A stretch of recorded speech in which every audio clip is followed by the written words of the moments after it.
Bonjour les parents, bonjour les enfants, encore une nouvelle vidéo pour un nouveau module de Naramus sur le loup qui explorait Paris. Donc on commence toujours avec la même diapositive. Là je cherche toujours à savoir quel est le titre du livre qu'on étudie en ce moment. Donc c'est bien le loup qui explorait Paris. L'auteur, c'est-à-dire la personne qui a écrit ce livre, se trouve ici. C'est Oriane Lallemand. Et celle qui a dessiné les illustrations du livre s'appelle Éléonore Tuillier. Quel est le nom de cet endroit? Il y a beaucoup d'immeubles, des voitures, des grandes places, beaucoup de béton. C'est la ville. Et ici, il y a beaucoup de verdure, des champs, des forêts. C'est la campagne. N'hésitez pas à répéter après moi. Oh, quelque chose dérange Lou. On dit qu'il est incommodé. Le bruit l'incommode. On lui a dit quelque chose qui ne lui plaît pas. On dit qu'il est comment? Il est vexé. Lorsque l'on parle tout bas comme ceci, on dit qu'on murmure. On répète, murmure. Ici, nous voyons des flammes, le feu. Ça s'appelle un incendie. Un incendie. Lorsque l'on monte dans un bateau ou dans un avion, on le dit aussi, on dit qu'on embarque. Embarque. Ce monsieur grimpe sur un rocher, on dit qu'il escalade. Escalade. Cette dame porte une carte entre ses mains, un plan, et ce monsieur ici a un appareil photo pour prendre des photos. Lorsque l'on visite un endroit, on est un touriste. Un touriste. Lorsque l'on est triste, vous voyez, il pleure là, il a une petite larme. Lorsque l'on est triste, on peut dire aussi qu'on a le cœur serré. Le cœur serré. Oh là, ce monsieur a perdu quelque chose. Alors il utilise ses mains, il utilise ses yeux pour chercher. Donc on dit qu'il fouille. Il fouille. Là, tout en haut d'une montagne, ici, on appelle ça le sommet. Nous, on le fait comme ça en classe, le sommet. Lorsqu'on est ensemble, on est plusieurs, comme dans la classe, plusieurs personnes ensemble, on forme une troupe. Une troupe. Quand on se plaint, oh, je n'aime pas ceci, il fait trop froid, et ça, ci, ça. Quand on se plaint, on dit qu'on se lamente. On se lamente. Cet endroit est un endroit où l'on creuse la roche pour récupérer ces pierres qui nous servent à construire des monuments ou encore des maisons. Cet endroit, ce sont des carrières. Des carrières. Quand on est surpris par quelque chose, on dit qu'on est comment? On est étonné. Étonné. Alors, on voit bien que ces deux personnages sont des copains. Mais dans notre livre, on ne dira pas le mot copain. On dira le mot compère. Compère, ce sont comme des copains. Ah, il ne crie pas, ce garçon. Il crie très très fort. Donc on dit qu'il hurle. Il hurle. C'est tout noir. Vous vous souvenez les enfants, je vous ai dit maintenant que vous êtes grands et que vous connaissez ce mot de grand, vous n'avez plus le droit de dire papa, maman, j'ai peur du noir. Vous devez dire j'ai peur de l'obscurité. C'est lorsqu'une pièce est sombre, on dit qu'elle est obscure, donc c'est l'obscurité. Ensuite, lorsque l'on ne mange pas de viande, que l'on mange principalement des végétaux, on dit qu'on est végétarien. Vous répétez? végétarien. Alors, on voit ce monsieur ici qui se lamente. Et cette dame qui est là, qu'est-ce qu'elle fait?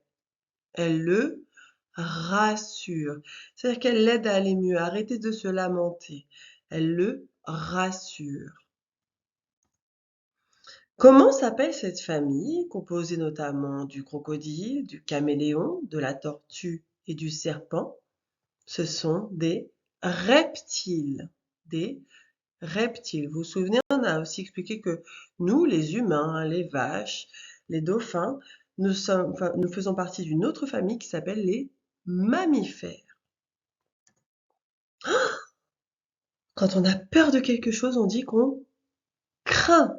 On craint.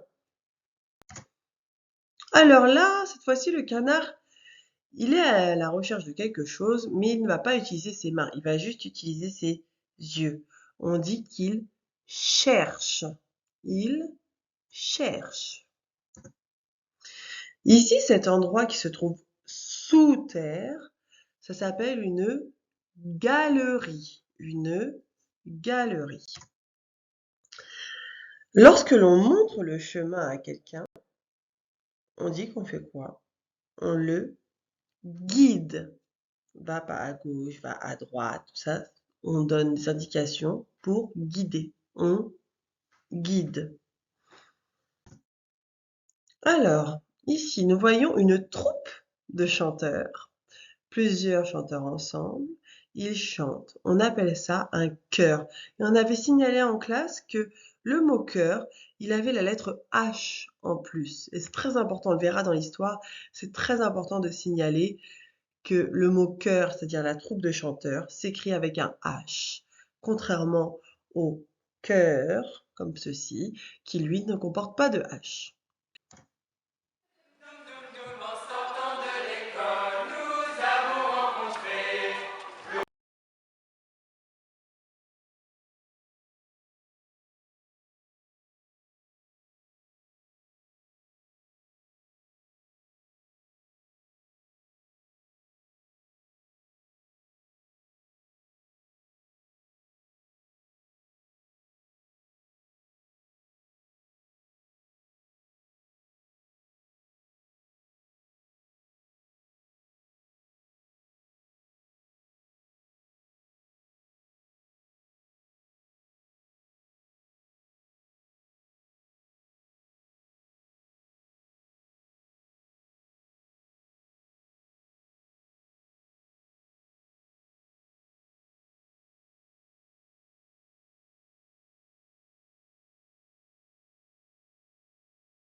vous venez d'entendre une troupe de, enfin un chœur chanté.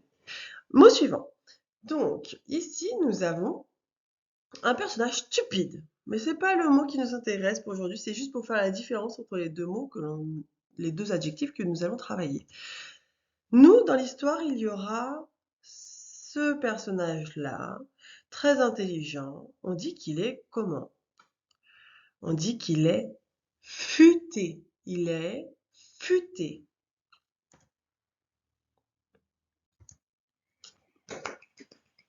Celui-là, vous le connaissez bien.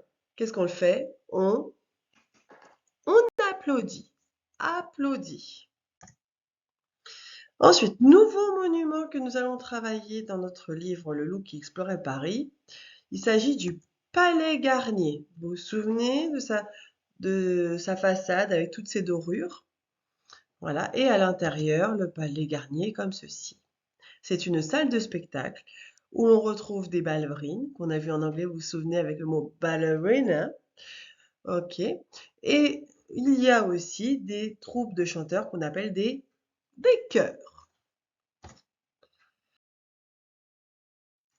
C'est à vous de raconter l'histoire maintenant.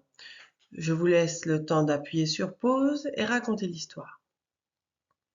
Maintenant, je vais vous raconter l'histoire depuis le moment où Louve a écrit une lettre. Elle a écrit une lettre sur laquelle elle propose à Lou de la rejoindre au cœur de Paris. Et donc, il décide de prendre tous ses copains avec lui dans son camion et ils arrivent à Notre-Dame. Mais ils se rendent compte qu'à Notre-Dame, il n'y a pas Louvre. Parce que dans la cathédrale de Notre-Dame, il y a eu un incendie et ils n'ont pas pu entrer dans la cathédrale. Donc s'ils n'ont pas pu entrer, Louvre non plus. Donc tout déçu, Lou se lamente, mais Demoiselle Yéti a une idée.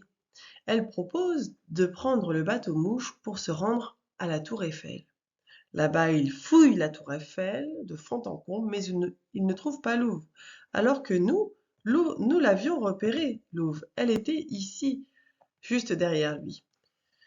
Déçu, il descend de la Tour Eiffel et il décide de courir au pas de course. Donc il court très très vite avec ses copains qui eux sont à bout de souffle, on le voit sur l'image. Mais il court pour aller où? Pour aller aux catacombes. Là-bas, ils ont eu le sacré frayeur parce que notre ami Gilles, le crocodile, s'est amusé à leur faire peur, à leur faire croire qu'il était un revenant, ce qui était faux. Il est végétarien en plus, il ne mange pas de viande, donc il ne risque rien. Par contre, ils apprennent par ce crocodile, Gilles le crocodile, que Louvre n'est pas dans les catacombes. Donc ils remontent à la surface et ils vont voir le reste de la troupe, Alfred et Lou, et ils expliquent qu'il n'y avait pas de Louvre dans les catacombes. Mais là, Joshua a une idée. Il dit, mais si ça se trouve, Louvre, elle a oublié de mettre le H dans sa lettre, dans le mot cœur. Et donc, en fait, elle parlait du cœur de Paris en parlant du cœur, le cœur qui chante, les chanteurs, la troupe de chanteurs. Donc, il faut vite se rendre à l'Opéra Garnier.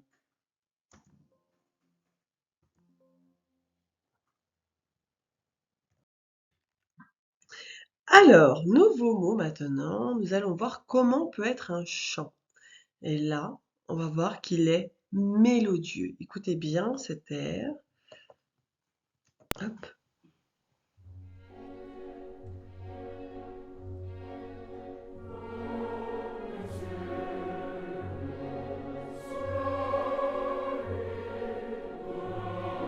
Lorsque le chant est agréable à l'oreille, on dit qu'il est mélodieux.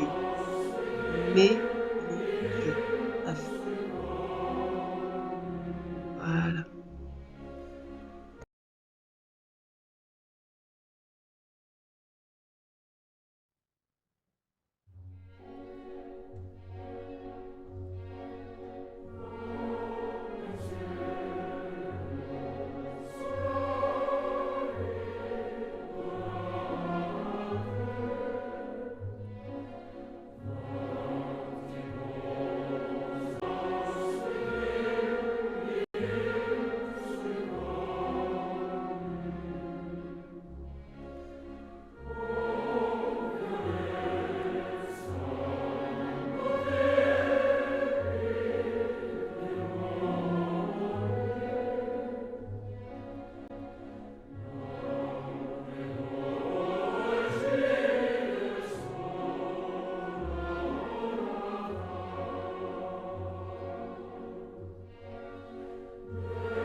Maintenant, observons ces deux escaliers.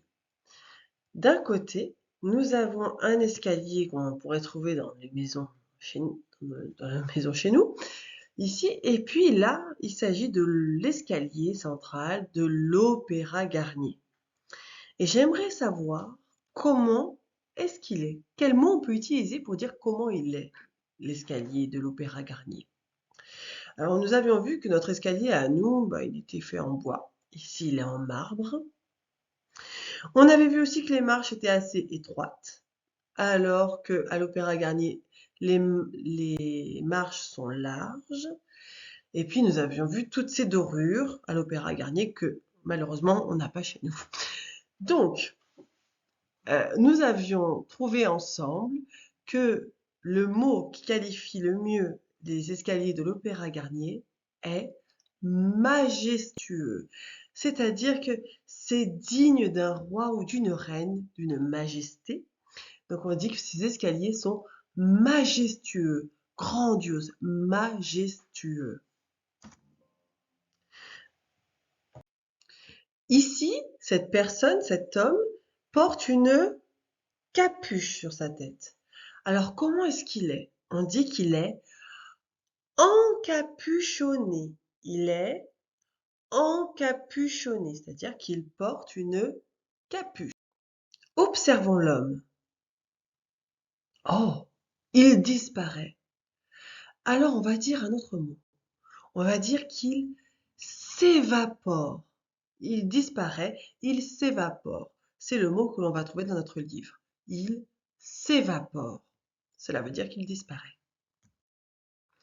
Ouh là là, cette personne est très en colère. Elle tape du pied, elle a l'air de hurler si on regarde bien sa bouche, elle frappe des poings. Bon, on dit qu'elle explose. Elle explose de colère. Elle explose. À vous. Cet homme est en train de monter des escaliers. Mais là, je vais vous apprendre un nouveau mot pour dire monter. On dit gravir. Et donc là, on dit que cet homme gravit les escaliers. On peut le dire aussi pour les montagnes. On gravit une montagne. Voilà. Donc ça, c'est le mot. Il gravit. Maintenant, c'est à moi de vous lire l'histoire. C'est parti. Des chants mélodieux s'échappaient des fenêtres de l'opéra. Guidés par les voix, Lou et Joshua gravirent l'escalier majestueux et débouchèrent dans une salle digne du plus beau des palais. Sur la scène, une silhouette encapuchonnée les observait. Louve!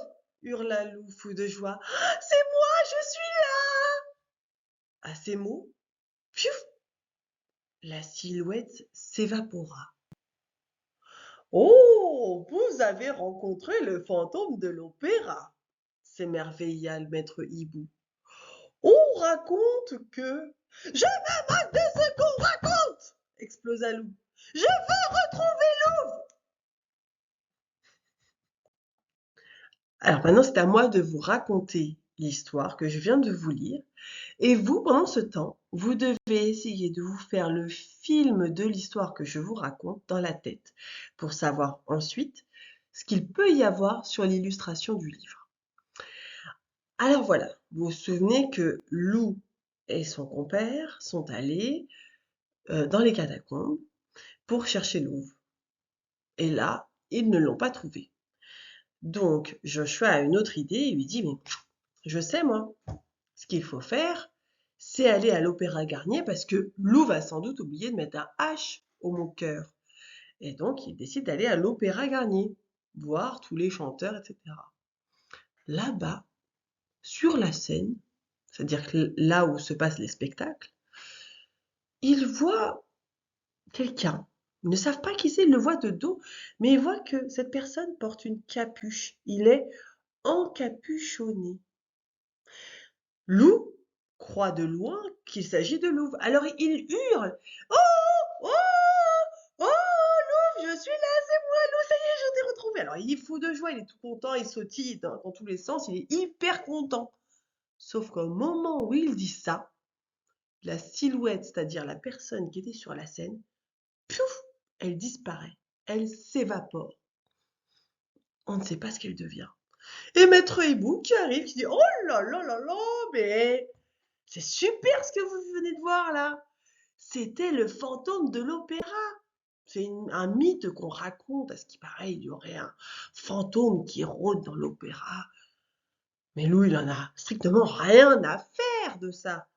Il ne veut pas connaître ce mythe. Il ne veut pas voir le fantôme de l'opéra. Tout ce qu'il veut, lui, c'est voir Louvre. Sauf qu'il est allé à Notre-Dame, il ne l'a pas vu. Il est allé à la Tour Eiffel, il ne l'a pas vu. Il est allé dans les catacombes, il ne l'a pas vu. Maintenant, il est à l'opéra. Ça fait déjà 4 endroits qu'il fait. Et il n'a toujours pas retrouvé sa louve chérie. Donc il désespère. Là, il fait plus que se lamenter. Il finit par exploser de colère et il exprime sa colère en disant à Maître Hibou: Mais j'en ai assez. Je ne veux pas savoir ce qui se passe à l'opéra. Ce que je veux, c'est retrouver Louvre. Alors à vous d'imaginer, qu'est-ce qu'il va y avoir sur l'image maintenant? Alors voici les images. Donc on voit bien ici la silhouette encapuchonnée, c'est-à-dire la personne qui était sur la scène avec une capuche, celle qui va disparaître lorsque Lou va crier, va hurler même pour interpeller Louve. Il est là d'ailleurs, Lou. On le voit en train de hurler de joie là, à ce moment-là. Il hurle de joie, il croit avoir retrouvé Louve. Mais en fait, elle est ici, regardez. Elle est là, elle est cachée, la coquine. Elle est cachée ici, Lou. Ensuite, toujours sur cette partie de l'histoire, on voit Maître Hibou qui, comme son nom l'indique, est un maître et donc il apprend des choses. Oh, mais moi je sais, ce n'est pas Louve qui était sur la scène. Non, non, non, non, non. C'était le fantôme de l'opéra. Alors au départ, Lou écoute, mais après, il finit par exploser de colère en disant que il n'est pas là pour visiter Paris en fait. Il est juste là pour retrouver sa louve chérie. Et voilà, c'est la fin de l'histoire pour le moment. Mais il y a encore plein d'autres aventures à découvrir dans ce livre Lou qui explorait Paris. À bientôt.